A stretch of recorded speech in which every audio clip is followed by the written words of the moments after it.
Hey folks, and welcome to Typology, the show in which we explore the mystery of the human personality through the lens of the Enneagram. We've got a great guest today, but before we get to our guest, I want to introduce the host of our show, Cron. Ian, how are you doing? Oh, I'm doing great because we just recorded a fantastic episode with this guest we have on today, Dave Hollis, yes, author of the new book, Get Out of Your Own Way, A Skeptic's Guide to Growth and Fulfillment, a tremendous book. Dave is married to the author Rachel Hollis. Yes. We just have an amazing conversation about the lies that human beings, particularly men, tell themselves. And we talked about how that feathers with what the Enneagram is about. And along the way, we were able to help Dave understand what his type, or know what his type might be, because our job isn't to type him, but to just launch him on the journey of self-discovery. And I had a ball. This is a great episode, so everybody's got to be, listening real careful to it. It is. It's a great episode for all the reasons that you mentioned, and I've said it many times in the intros, another favorite podcast, Typology podcast. So, well, let's get to our guest.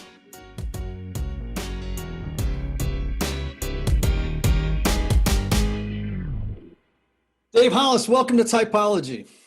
Thank you for having me on. I'm super excited to be here.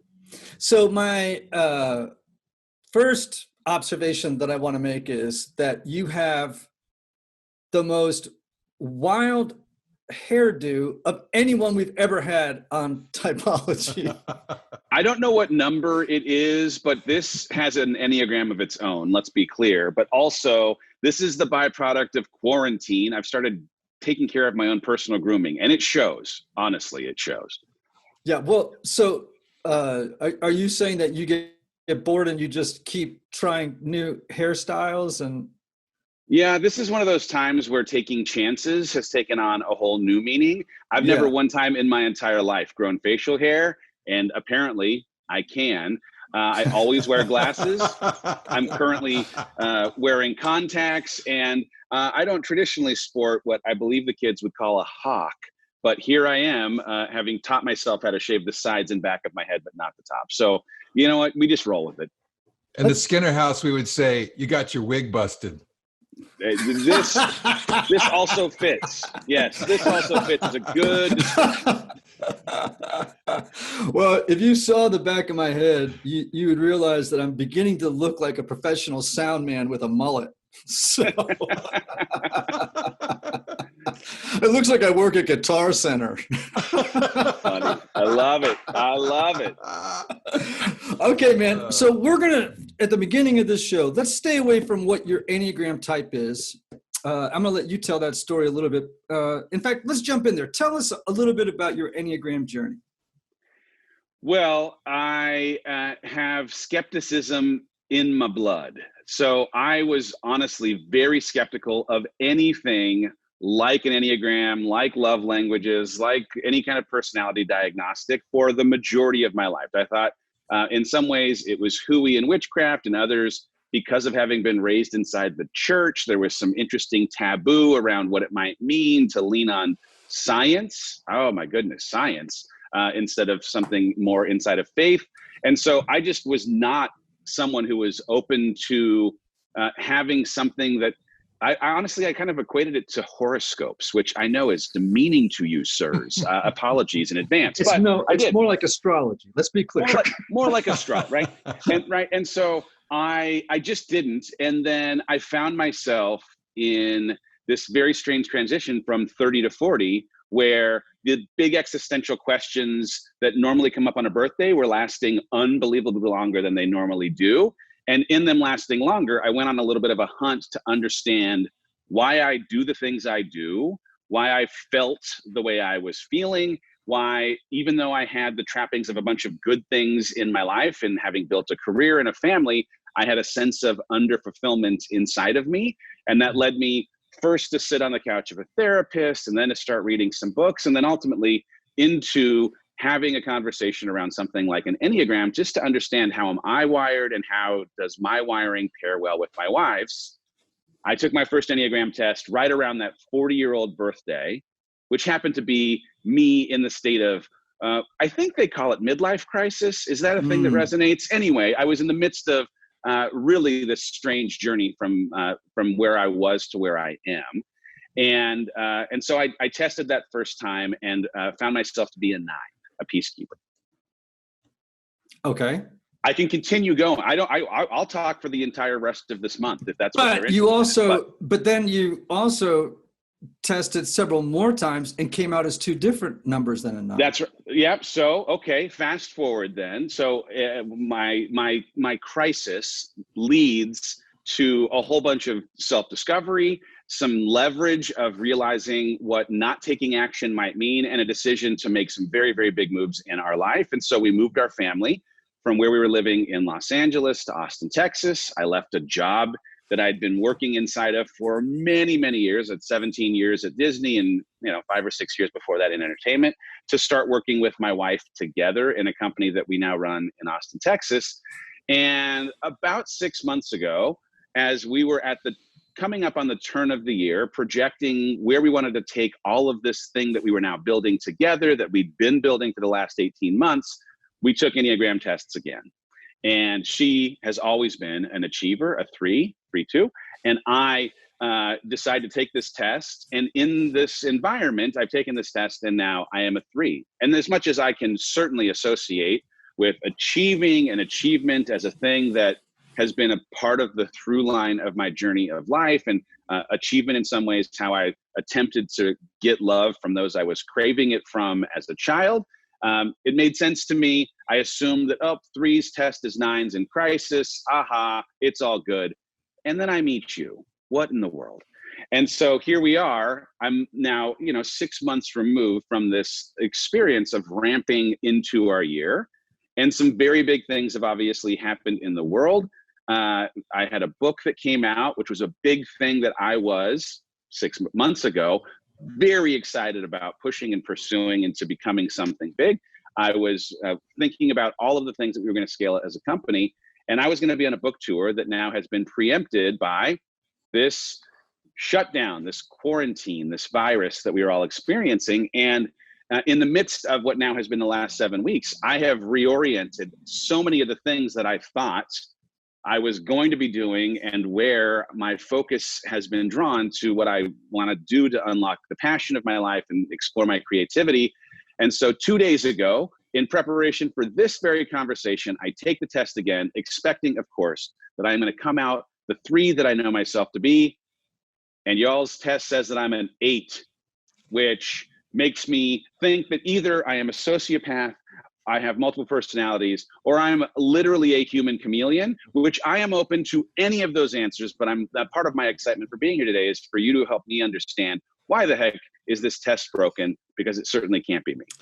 So here's the thing. In fact, yesterday, I was on the phone with a friend of mine who is a research psychologist at Abilene Christian, a guy named Richard Beck, and he is a brilliant researcher. So he doesn't have clients. All he does is research. And his whole thing is psychometrics. So that's test construction, which, people get PhDs in test construction. It's like, when you put together the SATs or the LSATs, like, that's intense work, man. Like, I can't even begin to tell you the science behind tests. We geeked out for 2 freaking hours, about statistical analysis and negative affectivity inside of questions. And I love that stuff. It's like the only math and science I love, because everything else I like is your Saturday nights must get racy. Oh, I love this.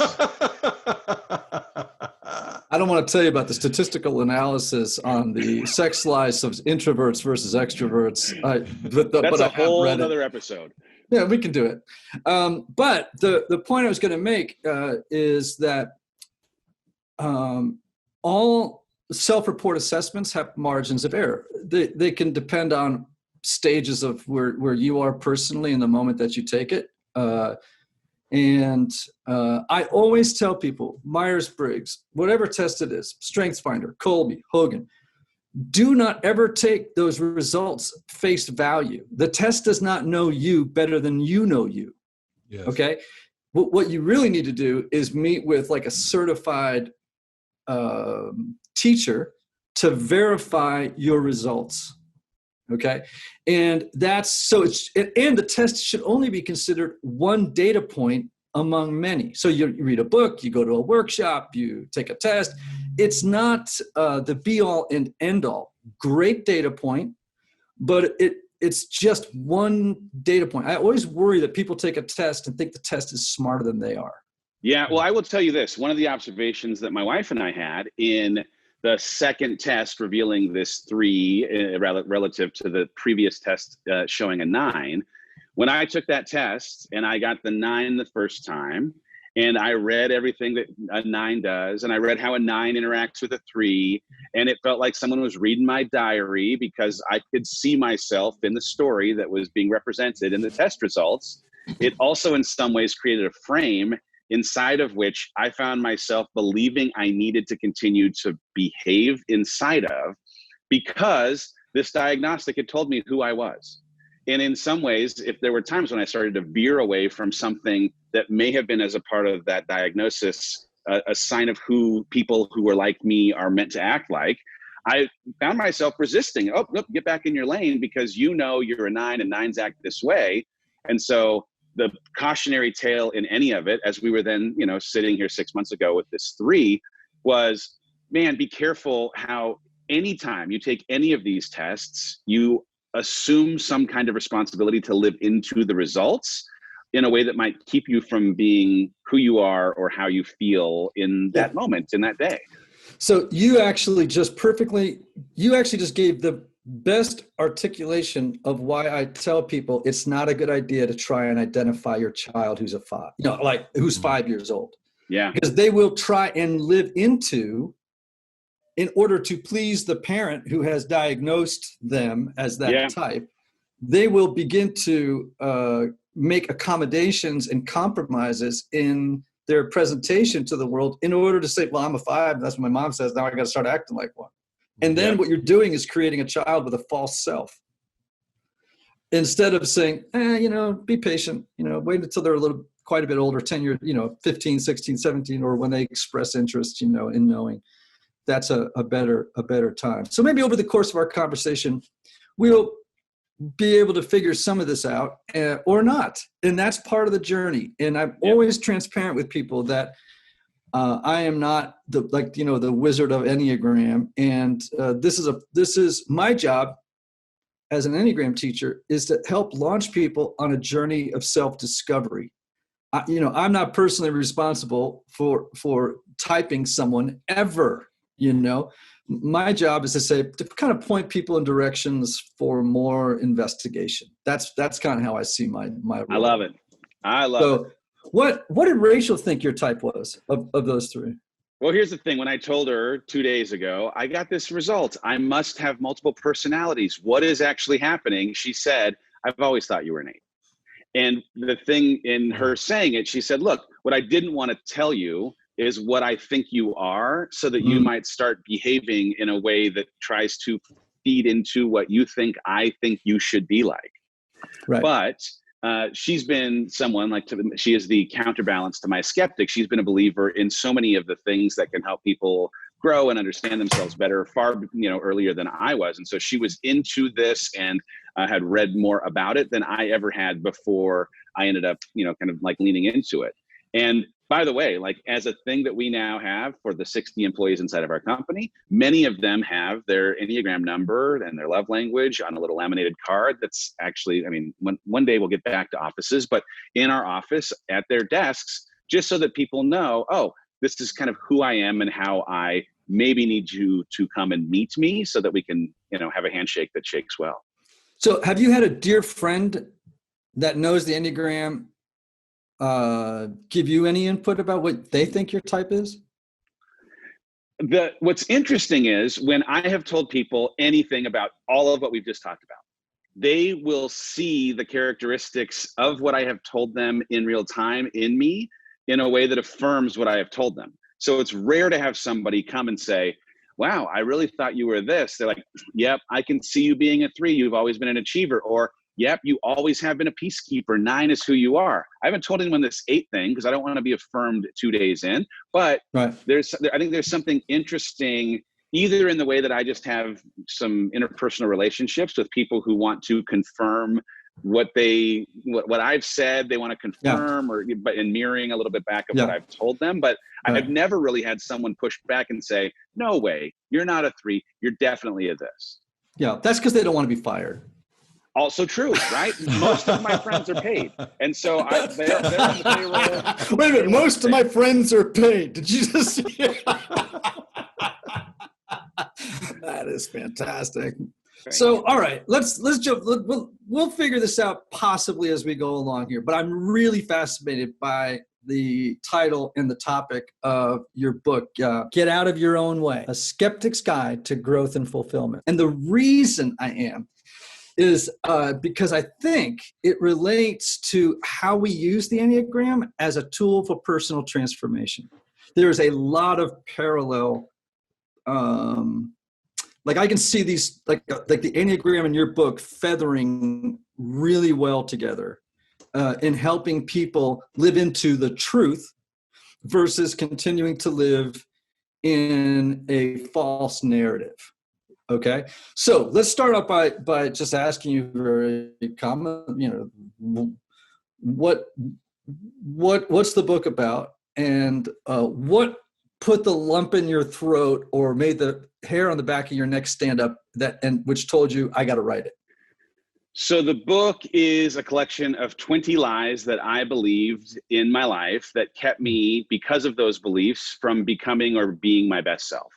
And in going through the work to shine light of truth on those lies and make them unbelievable, I was able to get out of my own way. I did not fancy myself a writer. There was not a time when I was like, I can't wait to write this book, until my wife, who happens to also be an author and has built a community of people online to pour some encouragement and inspiration into their lives, wrote what for her was, I think, her 5th or 6th book, called Grow Wash Your Face. In reading the book, which also happens to be framed in a very similar way, 20 lies that she was believing that were getting in her way, I did my very best to convince her to not release the book. I thought it was a liability to be as open and honest about the way that she'd struggled. And even if it could help people, I thought it was bad for us because we'd been managing the optics of everything being great. And here she was going to ruin all of it. And she didn't listen to me. Thank goodness. It sold a bunch of copies. And in people reading it, I was able to see firsthand how they were responding to seeing themselves in her stories. And the power of oh, wow, it's normal to struggle through these things. And the tips that she would offer to help people who also identified with those stories, right, to help them get out of their own way. I was like, man, this is great. There is something in this. I have absolutely struggled, come out of that weird thing between 30 and 40, and now I've become a better version of myself. What if I were to do this, but tell these stories through the lens of someone who's not motivated like her? She's super intrinsically motivated to my external. She's got a growth mindset to my fixed. And I've been skeptical to her being a believer. And here we are. Can I ask you a question? Because that phrase, best self, best version of yourself, gets batted around a lot, right? And I think people think intuitively they know what it means in their gut. But if you ask them, what does best version of yourself mean or look like? Like, how would you know? Have you ever, how do you know? I've thought about it. So at the beginning of the year, I made this wild declaration that 2020 was going to be the best year of my entire life. I had saved it for 45th year on planet. Here we go. And I went away for 2.5 days to Tucson. I sat on a rock and I thought about what I would need to do to engineer the greatest year of my life. And the place that I started, bizarrely of all places, was looking backwards at where I had experienced pain in the previous 3 to 5 years of my life, to see if there were any consistent ingredients. And if those ingredients maybe revealed themselves in my 2020, I could preempt them and keep them from happening. And the pain that existed every single time was an absence of congruence, incongruence between who I was telling people I was, or who I knew I could be, and who, when I was by myself, I knew I'd showed up as. And the dissonance, that space between who I knew I could be and who I am, is shame, is regret, is underfulfilled potential, is feeling like I could have done better but didn't. And I now, when I think of my best self is someone who is as closed gap between who I know I can be, what my personal values suggest I ought to be, and how I feel about myself when I'm by myself, because of knowing that I've created something that is consistent with the vision of what I can be, what God's put me on this planet to be. Yeah, that's a really great insight. And I'm really glad I asked that question, because I think a lot of people go right past the phrase best version of yourself without ever stopping to ask themselves, what the heck does that even mean? And so usually what it means in their mind is a more productive, efficient, successful, blah, blah, blah, rather than saying to themselves, I will know that I am my best self when who I present myself to others and who I know I am in private align. Yeah. And I think the word you used was congruence, right? And, congruence, yeah. And so, which is like the Latin word integritas, from which we get the word integrity, which just means wholeness. Yeah. And by the way, now, like for me, what that meant, like the exercise that came from it was my practical wiring created a math equation that's very simple and it's part of school everywhere. It was an if-then equation.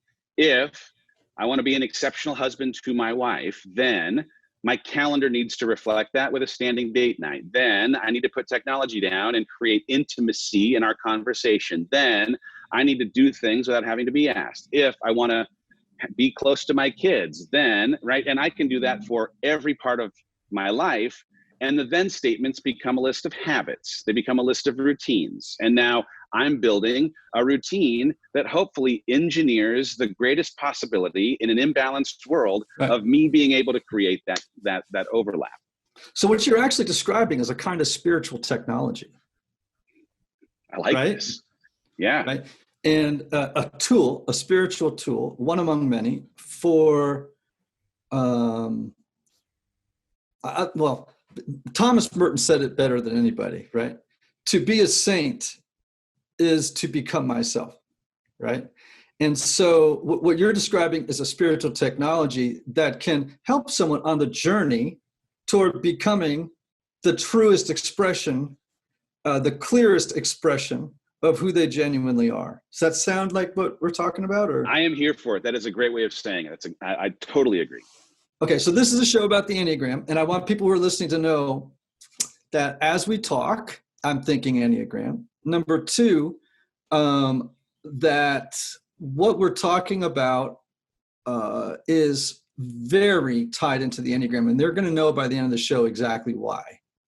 So I want them to hang in there. But what we're talking about is fantastic because, my fixation in life is personal growth, and how do I accompany others on the journey of spiritual and personal development, as human beings. Okay, so what are you gave 20, but I want to ask you, what's the top 10? Like almost like on the Billboard charts.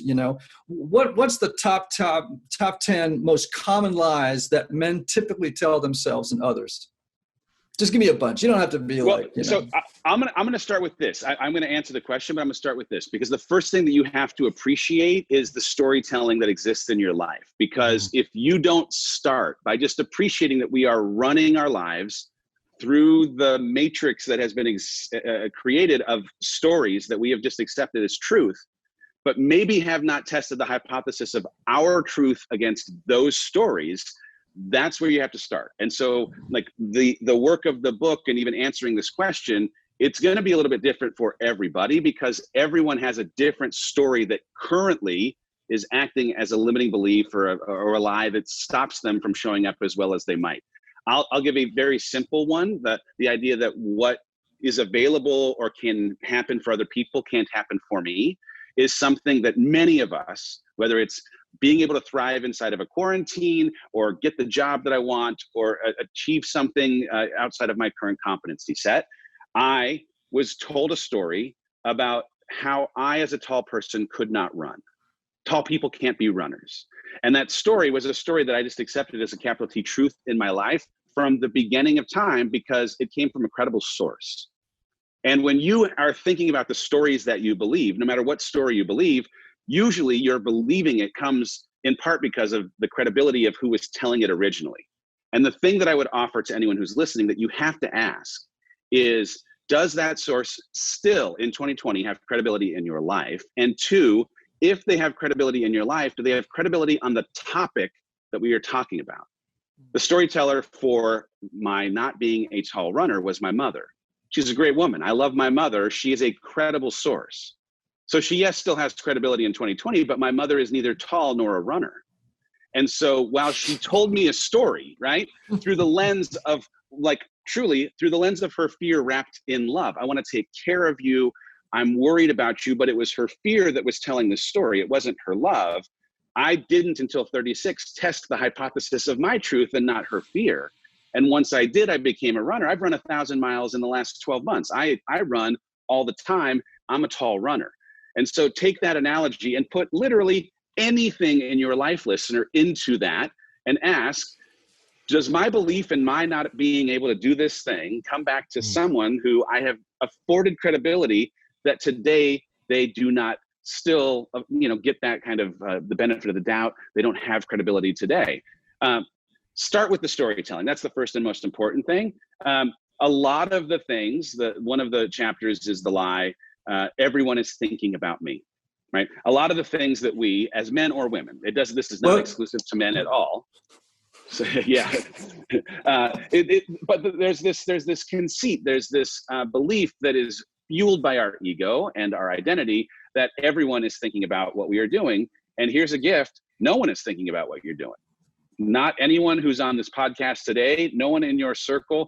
They are all thinking about themselves first, just like you, listener, are thinking first about yourself too. And that doesn't indict you as being a bad person. It doesn't indict the people around you as being bad people.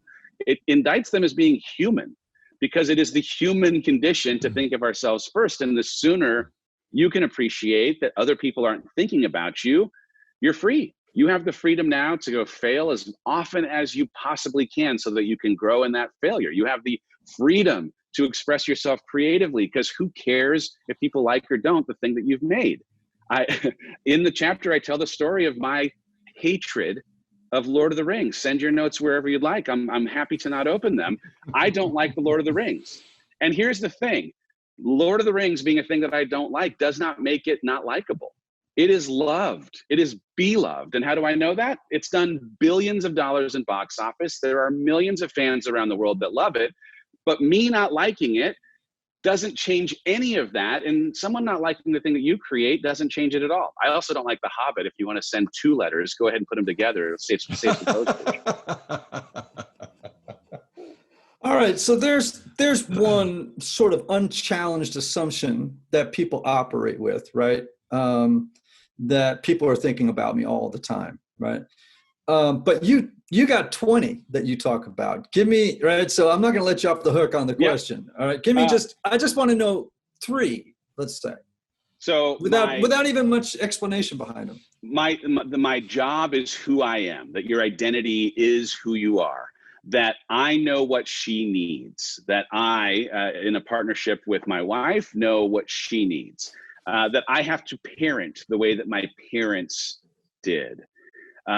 That I know what you've been through as a person who has the kind of privilege that I might, as a male, as a Caucasian, as a person who lives in America. I know what you've been through. If she doesn't need me, she won't want me. Some of the very twisted transactional things that we can do in relationships, where if we aren't providing, will they need us in the absence of that provision? That in one chapter that is specifically geared towards men, maybe the only one that's specifically geared towards men, that men don't have to feel, that real men don't have emotions. which is of course ridiculous. Of course, all of us have emotions. And the book starts with the idea that self-help is for broken people. A thing that kept me in my skepticism from reaching for the tools that would have helped me get out of my way long before I got in my way, if I didn't have this backwards thought around needing help or needing tools as somehow indicting me as not being whole, good, or enough to start with. Okay, so then if you can tell me the lie that you personally are most prone to tell yourself, or have historically, as you look over the arc of your life, told yourself over and over again, and it has had the most negative effect on you? Well, I started with I started the book with, and I will start most conversations with, this concept of self-help being for broken people, because it's so connected to one of the insights that changed the way that I will live the rest of my life. And that is the connection between growth and fulfillment, right? Like, I was in this funk that I emerged from because at the time I was unfulfilled, even though all of the things that I, in my wanting to achieve things, probably for the affection of people like my mother, if I can just achieve enough, then I will be happy. And here I achieved a whole host of things that were on my list. And though I had the things that from the outside looked great, I didn't feel as I thought I ought to on the inside.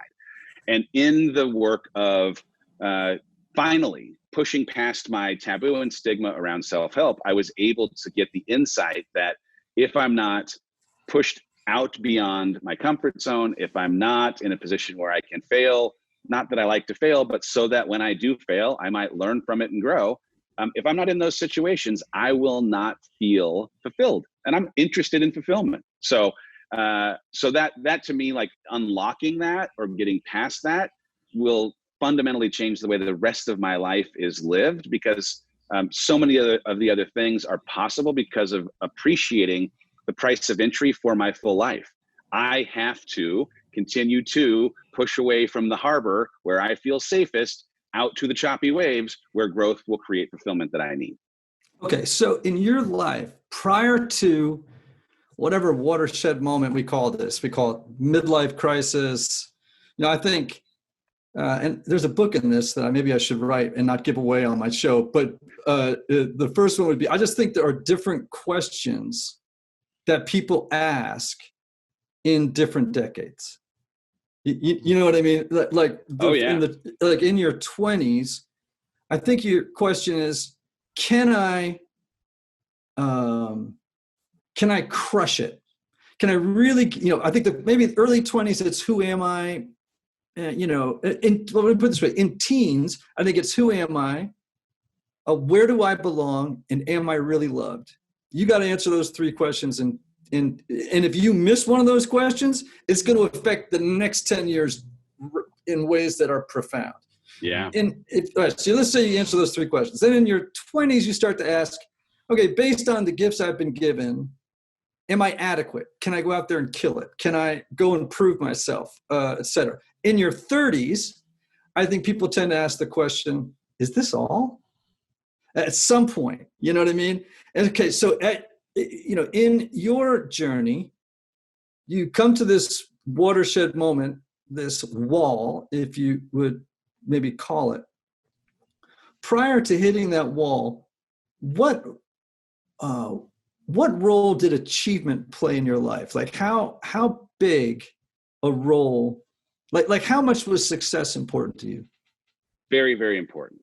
Very important for two reasons. I can acknowledge that in identifying through some therapy conversation and some insight at personal development conferences, that there was something in my ability to make the honor roll and memorize the Bible verses and get the soccer trophies that gamed the system in my favor for the affection that I was hoping for from my parents among me as the one of four children in our home. If I can keep on achieving, then I'm going to keep on getting the attaboy. And the attaboy is this affirmation, confirmation of my worthiness and my lovability.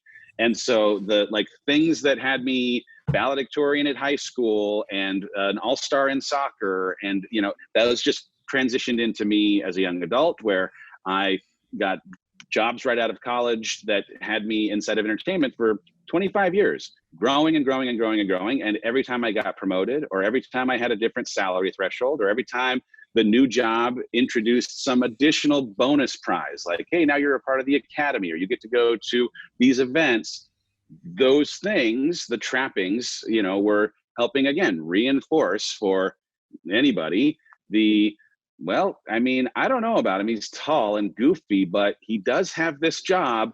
I guess he's likable. I guess he's worthy. He's lovable, right? So I can appreciate that. Also, there was something in certainty as a commodity in my life. There's this practical, pragmatic undercurrent in kind of everything and anything I do. It's my superpower, and of course can also be a weakness. And so certainty in some respects was connected to my ability to provide for my family. Been married to my wife for almost 16 years. I had, until 2 years ago, been the primary breadwinner for our family, and we have 4 kids. We've had 4 foster kids. We've got a dog.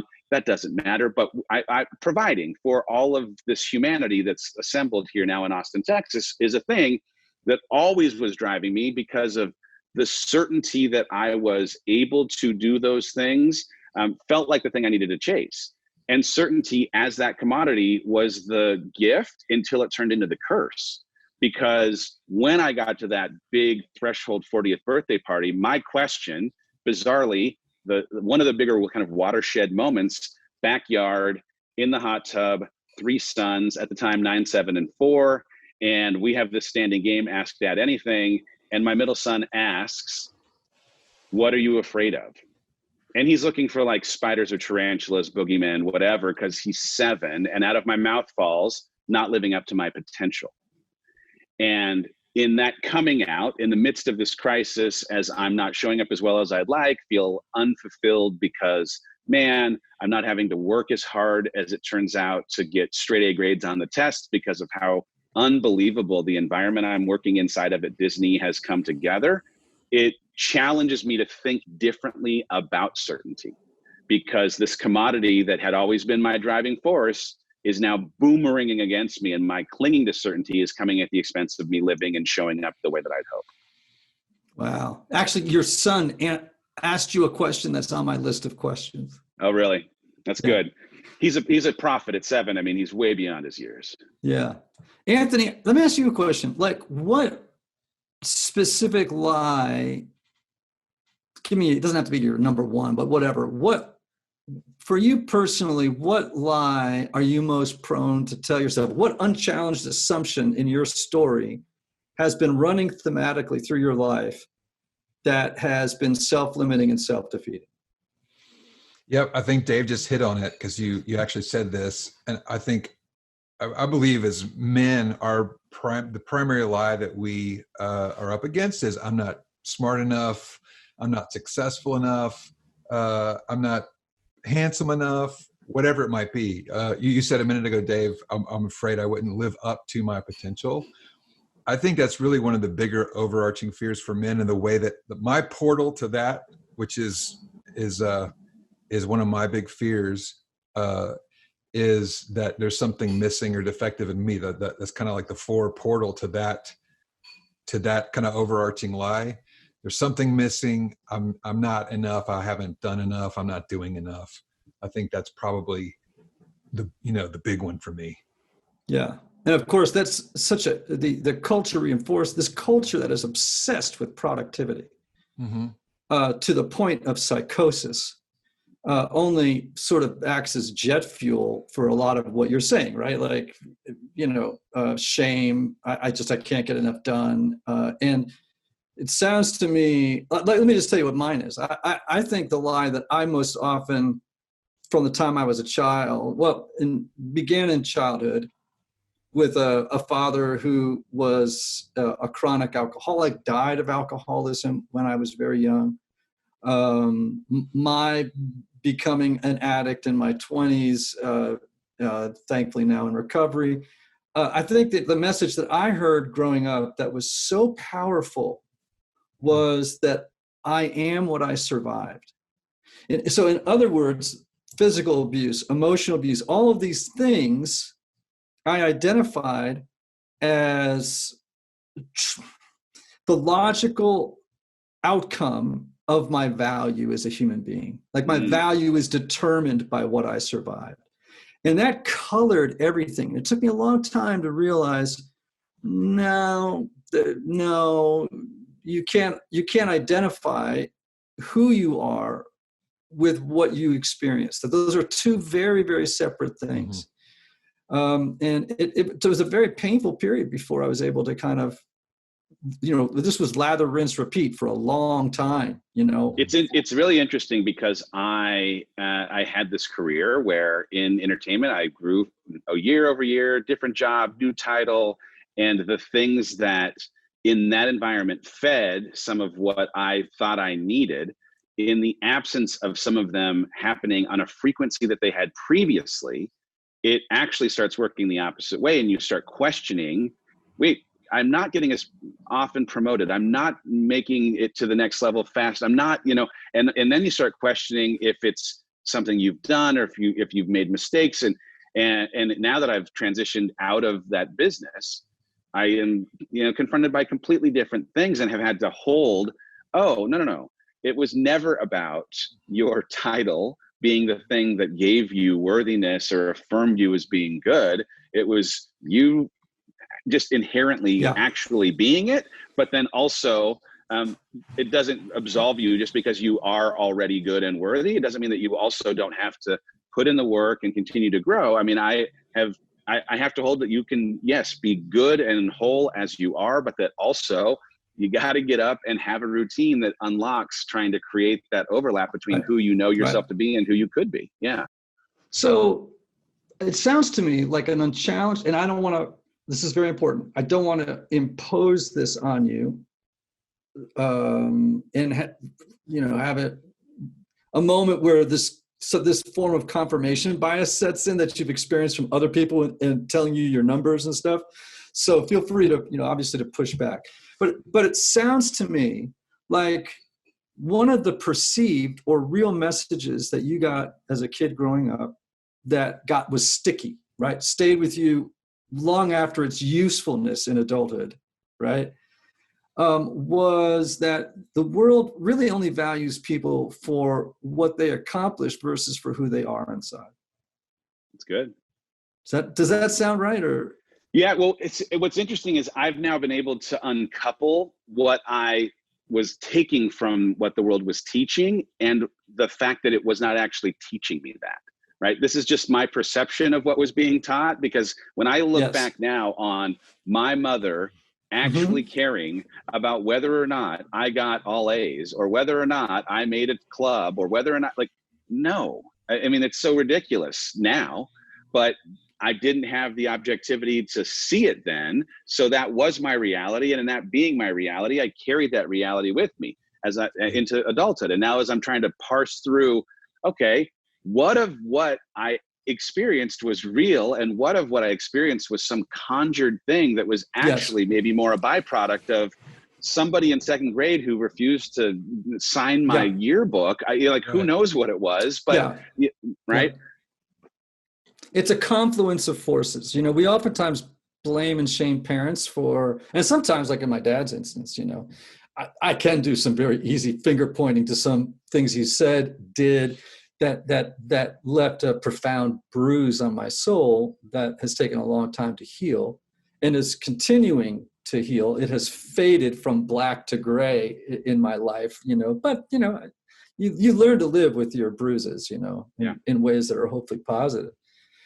But we pick up messages not just from our parents, it's from our culture, it's from coaches. It's, every time your coach says, great shot, and your value, you know what I'm saying? Like, it's almost like there's a conspiracy in the universe that continues to confirm the underlying assumption that isn't true, right? Yeah, but everybody is like in on it. Oh, by the way, I can see the little threads that come together in the tapestry of how I was influenced. My faith as a child, though I have a completely different feeling generally on how faith is not, if you check these things on this box, then you're good. when I was 5, I was checking things on a box because my 5-year-old brain couldn't possibly contemplate the breadth of what my faith ends up being today. And so it was very simply, you better make sure you say your prayers. You better make sure you memorize your verses. And in some ways, the checklisting version of my faith was bleeding into the accomplishing things to get affirmed as being enough thing that was happening in my house with my friends, in all the spaces. I love the idea of a confluence, though, because it is all the things, not just a single thing. No, exactly. So you just used a word that I want to circle back to, but I want to maybe even throw out a phrase to you. I think, and I want to be careful about this because the topic of trauma gets in, and then it sort of complicates things. But I think there's what happened to you in childhood and what you think happened to you in childhood. Yeah.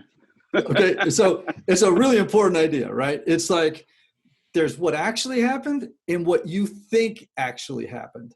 And I think as you get older, you have to begin to delineate between the two, because if you don't, you're gonna keep carrying a big old backpack full of rocks. And the job in life, I think, as you get older, is how can I lighten the load? What rocks can I get out of the backpack? And so that I can move through life more easily and without, being slowed by being burdened. That's the best word I can use, Yeah. But I gave my book to my mom. Real quick side story, but please, great. Right. So I gave my book to my mom to read for the first time just before it had come out. She read it very quickly, and almost immediately she was like, some of your stories, they just didn't happen this way. I'm like, okay, now number one, I appreciate so much that you read the book. Thank you for reading the book. It means a lot. But also, I am sharing my experience that I had, and you were witness to me living through these things that I'm recounting in this book, but you couldn't possibly know how I had that experience. But it does beg, I bring it up more because it ended up provoking a little bit of a conversation in some instances of, did the way that I've remembered some of these experiences give full credit to what was actually happening? Or is this some manifestation of the emotional state that I was in, or the way that I carried it for a longer period of time that afforded more weight to it than maybe the weight that, anyone else would have necessarily? It doesn't make the way I experienced it wrong. And whoever you are, listener, if you've experienced something, you carry a lot of weight for it. I want to honor that. But it took someone else reading the stories of me representing weight for me to even question if some of the weight that I'd assigned was real weight, was really the amount of weight that was necessarily the right amount. I'm not sure that there is a right amount answer, by the way, but it was interesting, if nothing else. Well, you know how it is. Human beings are meaning makers. They're intractable meaning makers. So they have to be. It's a survival mechanism. If you didn't know how to make meaning out of experience, your whole life would actually disintegrate, and resulting in terrible pathology, really. And so little children assign meaning to experiences, to what people say to them, things that they endure. The problem is they're crappy interpreters. That's good. Yeah. That's you know what I'm saying? Yeah. So, you got to go back and to reauthor some of that material, or you're going to run into a whole host of problems. Okay. So Enneagram people, listen up. We're, whether you know it or not, we are moving toward some clarity here about Dave's type. I want to go back to a word you used before, checklisting. Are you a list person? I'm not as much of a list person now, but I was one when I was younger. I was very meticulous about wanting to make sure that I was turning in every assignment that I was getting. So younger version of me, yes. Dave version now, I barely check voicemails. I'm terrible at email. I am not, as much as I make a list in the morning of 10, I make a list of 10 statements for the future version of myself in present tense, as though they've already happened, to kind of trick my brain into believing that they already exist. But I make a small to-do list in the morning, but it's 3 things that I need to accomplish for the day. Okay. So I could have this, we could be going on for hours, but since we're not actually able to have this show be an opera, I'm going to keep moving us on here. How do you identify, let me ask you, because I think your book covers this. How do you neutralize the lies that hold us back from becoming the best version of ourselves? Well, a lot of times it took me tracing back who authored the story and questioning if that story still carries water and if the intention of the storyteller, though it may have been good, actually brings out the best version of me. And so, it was a lot of time, again, sitting in therapy or reading in books. Just changing many of the things that I represent in my book happen to be connected to a fixed mindset that historically I've had. And so reading Carol Dweck's book, spending time understanding like why my brain was processing things or thinking about things like failure in a certain way or criticism in a certain way was important so that I could now come back to the impulse to play it safe or the impulse or worry of what other people might be thinking and realize, that they weren't. A lot of it too was just toe dipping into spaces to test whether the things I believed were actually true. And so some of the observation ends up being, all right, self-help is for broken people. Well, then I got into self-help and I realized how helpful it is for people who are experiencing, yes, a season of brokenness, but also for whole and happy humans that just want to have a better life perpetually till the end of time. When I was worried about, when I had the belief that I understood what other people were going through, it took me sitting in rooms with people who had had a wholly and totally different life experience for me to realize, not only do I not know what you've been through, I'll never fully, totally appreciate what it's like to live a life that is different than the one that I'm living. I can just hope to sit closer to and maybe understand better over time by being more actively, intentionally in community. So every time it was just like, I'm going to press closer to either finding the source, press into testing the hypothesis, or change a little bit of the way that I've thought to see if I can, almost like immunotherapy in small doses, try something until I build up some kind of a resistance to the thing I had as a previous belief. And then all of a sudden you've reframed your beliefs. Yeah. Yeah. One of the ways that has really helped me, and Anthony, I'll ask you the same thing in a second, to challenge or interrogate, that's a better word, to interrogate the assumptions that exist beneath the waterline of my consciousness. I mean, what you're describing is that you went through a period when you began to surface material that lived underneath the waterline of consciousness. You brought it above the waterline of consciousness, and so that it could come into the light, right? But for as long as it was living underneath the waterline of consciousness, it was autonomously running your life without 100%. You knowing it.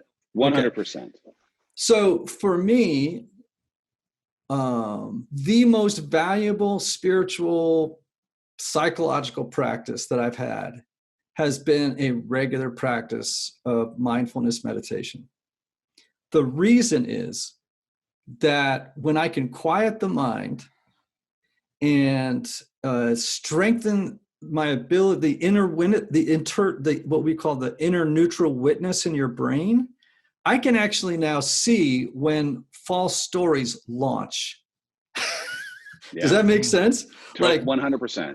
I all of a sudden go, oh, I am now beginning to live in this moment as though the most important thing in life is to be loved by everybody. Or, oh, wait a minute, this other story, this other lie has launched. Or this, but without that practice, I'm on autopilot. You know what I mean? I'm just, but the practice has taught me to slow down, and it creates a pause where I can begin to see the movie take off, in my head.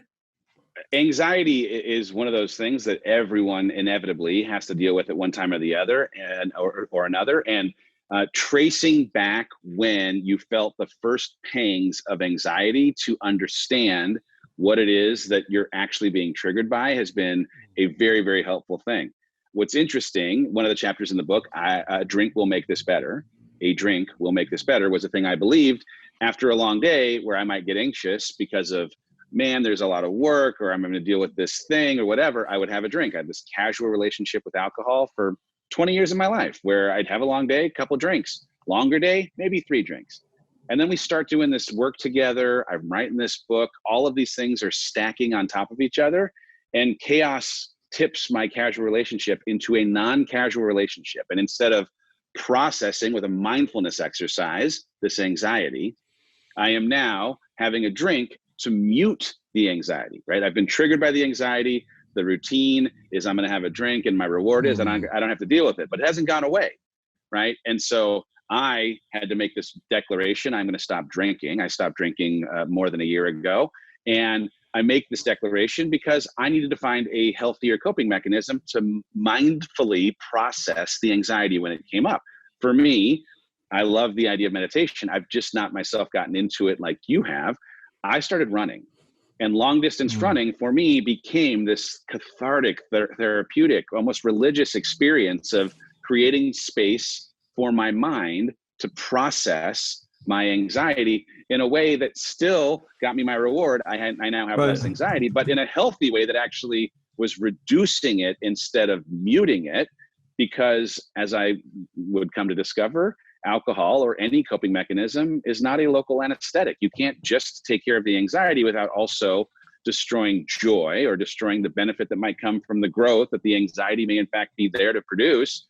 You destroy all of it.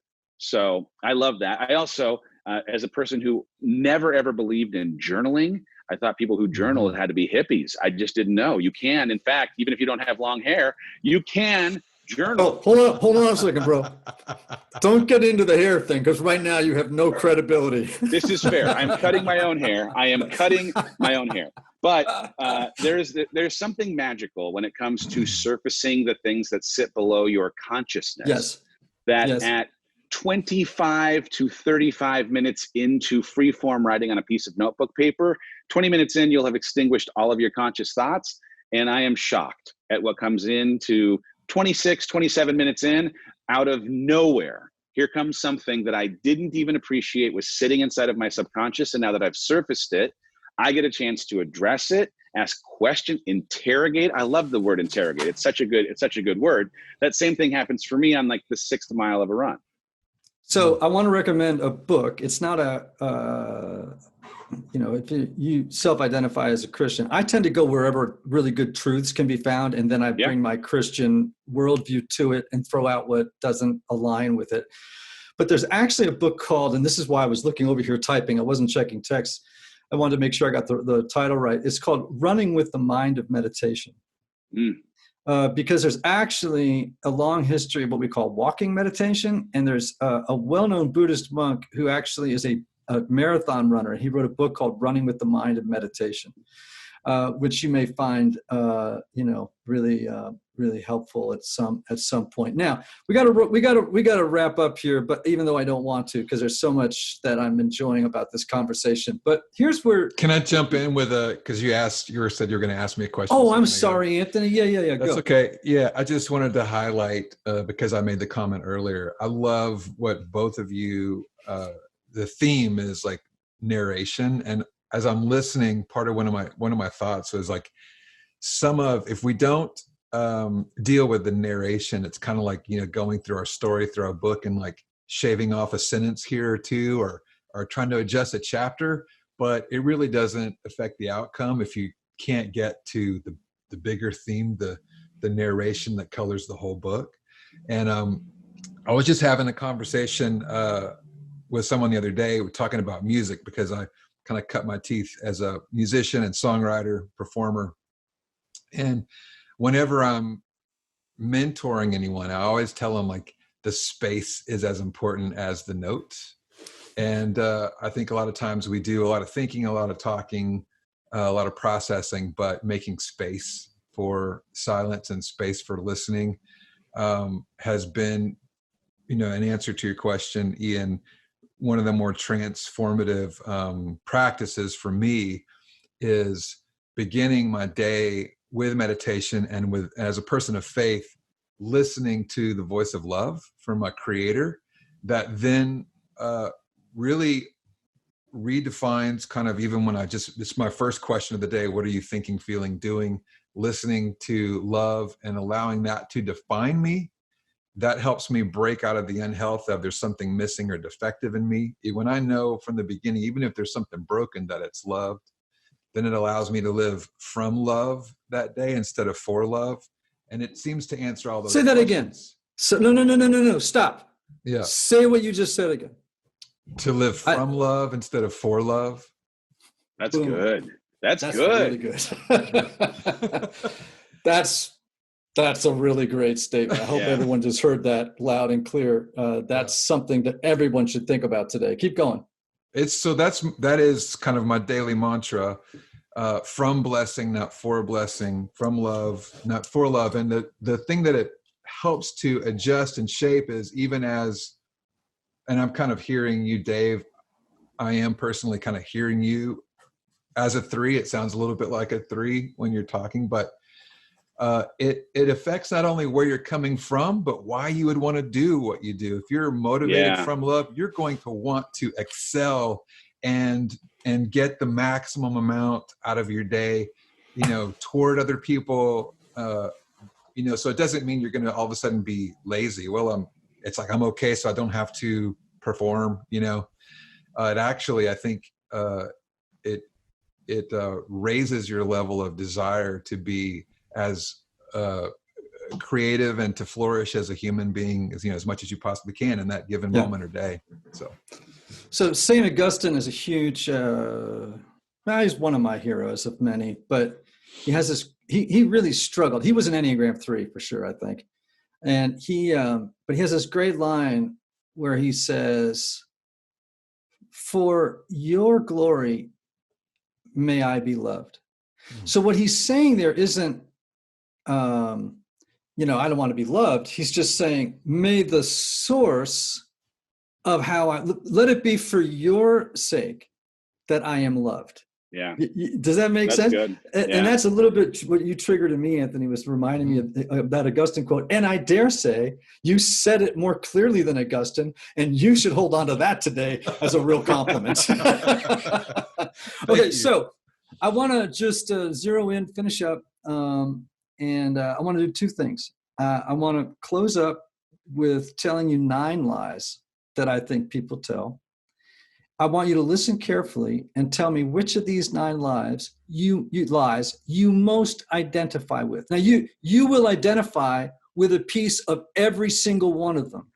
Okay. But which of the 9 sounds most like you? Okay. Okay. All of them you're going to say I kind of, but which one sounds most like you? Number 1, to be loved and good, I must perfect myself, others, and the world, and never make mistakes. I know lots of people who tell those, get up in the morning and they think that's what I got to do. Second one, to be loved and appreciated, I have to help and meet the needs of others while denying my own. Okay? The third lie would be, people only value others for what they do, not for who they are inside, and I must avoid failure at all costs. Okay? The fourth one would be, to be loved, seen, and not abandoned, I must be special and unique. The fifth one would be, to feel safe in the world, I must accrue as much knowledge and information as possible to fend off feelings of ineptitude. I hope you can remember all these as we go. Yeah. Okay, to be safe in the world, I must think about and plan for the worst and look to outside authorities to help me make decisions because I don't fundamentally trust my own ability to make those decisions. Another one would be the 7th lie, would be, in order to feel safe in the world, I must avoid painful feelings and situations by thinking and planning for a future filled with unlimited possibilities and fun. The 8th one would be, in order to remain in control in a hostile world and safe, I must present and assert strength and power over the environment and others to mask vulnerability and weakness. And then the last one would be to be loved and maintain a sense of internal and external peace. I must avoid conflict and merge with the agenda of others. So which of those 9 did you kind of go? Either the first or the second. So if you will give me the first 2 again, I will pick between the first 2 because it's one of the first 2. To be loved and good, virtuous, I must perfect myself, others, and the world, and never make mistakes. Okay? So that in Enneagram speak, we would call them perfectionists. Mm-hmm. Okay? The second one would be to be loved and appreciated. I must meet the needs of others. I must disavow or disown my own needs. But I've just got to bring a casserole to everybody who's, experienced some recent trauma. I resonate with all of them. Of course I do, because I'm human. It's interesting. I would say the word perfect throws off number 1 from feeling like it can't be the answer, because I don't actually subscribe to the perfect part of it, but the rest of it totally resonates.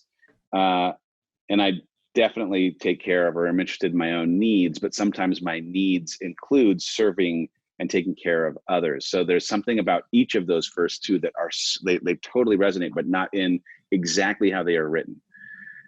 And that's not how this game works. I can't change the words, can I? No. You can a little bit, but remember, I'm giving you 1-sentence descriptions of lies that I've spent chapters writing about each of them. Yeah. So let me just read you another one and then tell you why I think it's important. People, I'm going to say it again, only value others for their accomplishments, their achievements, not for who they are inside. And it's really, let me add this to it. And it's not okay to really have my own feelings and identity. I'm really trying to, my identity is all wrapped up in what I do.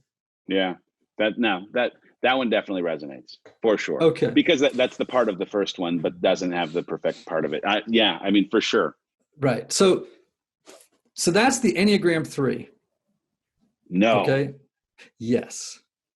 And the 3 and the 1 often get confused. That's why number 1 was probably sort of got your attention, right? The Enneagram 1 believes that they must perfect themselves, others in the world, in order to be loved, right?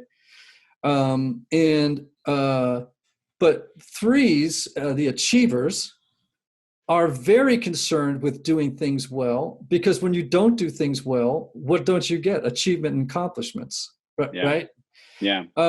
So it's interesting, some phrases you used. The idea of somebody sitting down to ask themselves, setting time aside to ask themselves, what do I need to do to engineer the best year of my life? Right? Yeah. I could just tell you another friend of mine who does that, who is the ultimate 3, which is my friend Mike Hyatt. Okay, that you might as well have just been Mike Hyatt when you said it. Now, I'm not saying you are a 3, but what I'm saying is pay attention when I say that, right? When you said, you actually used the phrase, you used the word achievement about 5 times at one point in the conversation. And that you were over-identified yourself with your accomplishments at Disney. And then at a certain point, you got to the top and you're like, this is it. Like, this didn't work out. This didn't deliver, which is a very common thing to happen to 3s.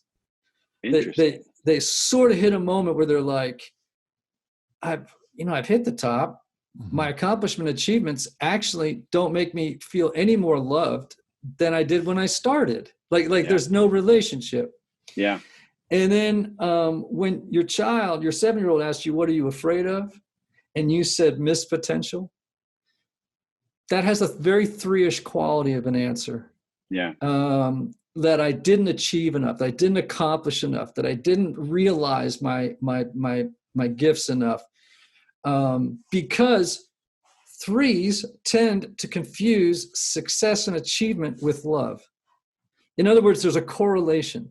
The more I achieve, the more loved I am. That's why it's such a terrible thing for a 3 at 47 to be declared redundant at their company, and they realize, wait a minute, I'm the president. You're supposed to love me more than anybody else and they go, nah, you're replaceable. Yeah. That's devastating to a 3. So here's what I would say. You don't sound 9 to me at all. Doesn't mean you're not, okay? But you don't sound 9 to me at all. Agreed. You have the aggression of an 8, like you have some of that energy, right? Which is very intense. You have a larger than life presence. But your history tells me that you were more concerned with image than an 8 ever would be. 8s could care less about their image. You know what I mean? Like they just whatever. 2s, 3s, and 4s tend to be the most image conscious numbers on the Enneagram. And, you're in an entertainment industry. I've got vanity and ego running in these bones. So the vice of the 3, we talk about vice and virtue in the Enneagram. Yes. The 3's vice is vanity. And the antidote is authenticity. So if I were like doing an Enneagram typing system, sort of typing process with you right now, the way I would answer you at the end of this conversation, which this is, I would say I would go and read a couple of Enneagram books and really focus on that 3. Because of those 3 that we just went through, you sounded far more 3 to me than 8 or 9. Mm-hmm. That's good. And since those are 3 results that you've come up with, and the fact that your wife, she thinks you're an 8, right? Uh-huh. Go and look. Which I will tell you this. I will tell you what's interesting is because she's a 3 and she knows how her 3 creates the drive that this woman has is unicorn-like. I mean, she is a burning ball of motivation in the morning. And because I have been more extrinsically motivated and I am achievement oriented, but my drive shows up differently. I think she suspects that my ability to have 3 in me because of my wiring for how I achieve being different, maybe is part of why she thinks the way she does. Doesn't mean that she's right either, by the way, but I understand where she comes from. Now, I'm not saying that 8s can't be vulnerable, but most 8s confuse vulnerability with weakness. And you have a more feeling orientation, at least in this conversation, than I would often get with 8s. I'm not saying you're not an 8. Just go back, read 3, 8s, and 9s in a couple of books, and particularly pay attention to 3. Yeah. Because you have a lot of those qualities. One thing that's interesting, I know we can't talk for the rest of time. I'd be happy to, by the way, but the last question of your test, the question, did you answer this test honestly? I answered not true. And I answered it that way because I was just fascinated by the question, but also because I think there's a part of me that is wired to try and get the test right. And so when I'm having to be honest about whether or not I was honest, I can acknowledge that there may in fact have been some questions that I answered the way I think you're supposed to answer to get the right answer, which makes them not honest answers. Does that make sense? Yeah, and that would probably be more of a 3 pitfall than an 8 pitfall. Right. Okay. So we've had, in my mind, this has been one of the most fun conversations I've had in a long time. Me too. Because the Enneagram talks about 9 lies, 9 assumptions that need to be interrogated. You've identified 20 others. And our goal is the same, which is to surface and disidentify from the lies that create self-limiting, self-defeating behaviors and ways of moving through the world. And Hear, hear. I think that's a really cool. I'm glad that you and I are in the same business. Me too. What a rad fun is that? conversation this has been. Unbelievable. Yeah. I mean, really. And I want to commend to everybody Dave's book. Yes. Because I will be honest, I have not had opportunity to read it yet, but I've, done read a précis of it. So I had a pretty good idea of what it was, and you described it beautifully. Get Out of Your Own Way. A Skeptic's Guide to Growth and Fulfillment. Anthony, we got a giveaway on that, don't we? Yes. Yeah. So if you would go to the Instagram post about this podcast, it'll be on Ian's Instagram, Ian Morgan Cron, and the Typology podcast. And if you like that, we will put your name in a hat, and we'll do a couple of drawings for a few of Dave's books. Get Out of Your Own Way, A Skeptic's Guide to Growth and Fulfillment. So Get Out of Your Own Way, A Skeptic's Guide to Growth and Fulfillment, Dave Hollis. Dave, this is a great conversation, and I hope I get to know you better. I haven't met Rachel. I hope I get a chance to meet her. And we always end the show with the words of the great Oscar Wilde: be yourself, everybody else is already taken.